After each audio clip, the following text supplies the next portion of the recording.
Le Seigneur m'a parlé clairement sur la Côte d'Ivoire.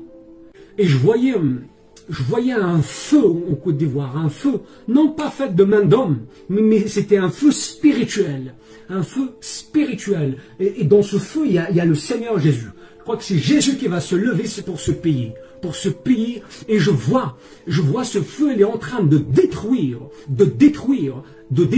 tous les œuvres sataniques dans ce pays. Tout ce qui est sorcellerie, idolâtrie, tout ce qui est marabout, tout ce qui est vraiment de choses mauvaises, c'est Jésus-Christ lui-même qui allume un feu de destruction dans ce pays. Et tous ceux qui sont dans ces loges maçonniques ou sorcellerie ou marabout, etc., dans ces loges sataniques, elles ont deux choses. Soit ils se repentent pour vivre et suivre Jésus, soit ils vont être détruits, vont être balayés par ce mouvement qui va commencer au début de cette année. Qui va commencer.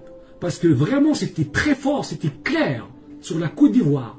Un feu de destruction, non pas pour les personnes, mais ici dans le monde des ténèbres. Le feu de Dieu va allumer un feu qui ne s'éteint pas et va balayer toute idolâtrie, toute méchanceté, toute injustice, tout hôtel de Baal et d'Astarté, tout hôtel de faux dieux, tout esprit méchant ils vont être renversés, balayés par ce mouvement du Saint-Esprit, au nom de Jésus. Et après cette destruction, après ce feu, et je voyais comme la vision d'Ézéchiel 37, je voyais des ossements desséchés qui reprennent vie.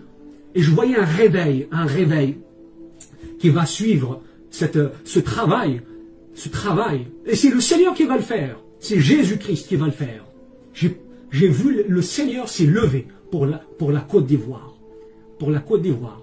Et voilà, vraiment c'est une parole digne d'être reçue. Je crois que le Seigneur va faire des grandes choses en Côte d'Ivoire. Oui.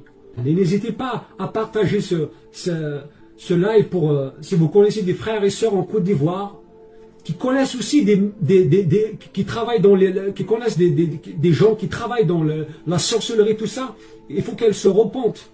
Sinon, ils vont être balayés, vraiment détruits, balayés par ce vent de destruction. C'est pas les hommes, hein, non, c'est Jésus-Christ qui va faire ça. C'est l'Éternel des armées qui va se lever pour cette nation.